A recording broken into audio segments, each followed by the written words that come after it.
Hi, this is TNT Tutoring, and we are looking at the College Board's question of the day for January 19th. And the question reads, in the xy plane, the graph of the line with the equation y equals a intersects the graph of the quadratic function f of x equal to x squared minus 6x plus 8 in exactly 1 point. What is the value of a? Well, I'd like to take a look at the graph on my graphing calculator.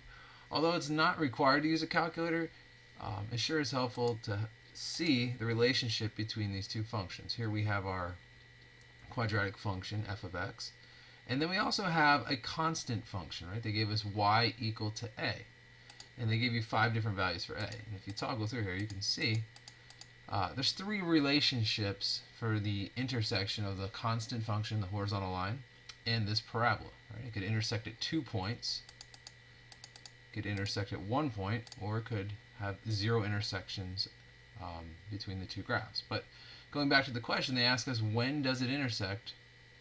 Exactly 1 time. And as you see here, it intersects at exactly 1 point when the horizontal line touches the vertex of the parabola. Okay.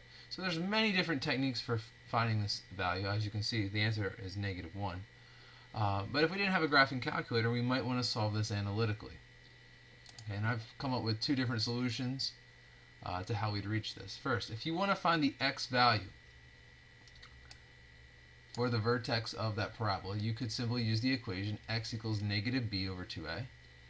And you can identify the values of a and b because the function they gave you was in the standard form, right? So a is equal to 1, b is equal to -6.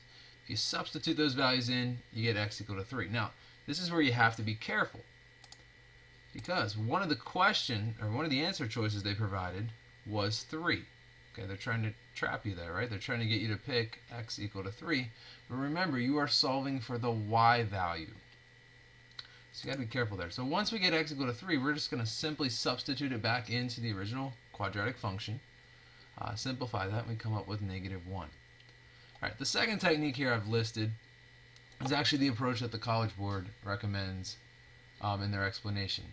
They tell you to find the zeros of the parabola and then to locate the coordinate of the vertex.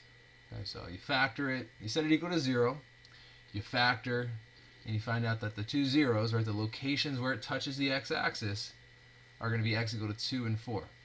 And the x coordinate of the vertex, okay, is always going to lie halfway between the 2 zeros. So at this point here, it's the exact same approach as we used in Technique 1. You're going to substitute x equal to 3 back into the function. Now, these are 2 out of several different approaches to the problem.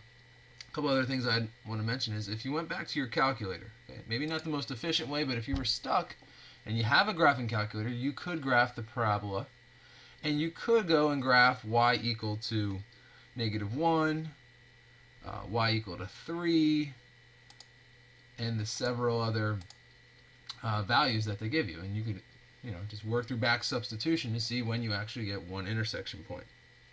Okay, this is TNT Tutoring. I hope you've enjoyed this explanation. Thank you.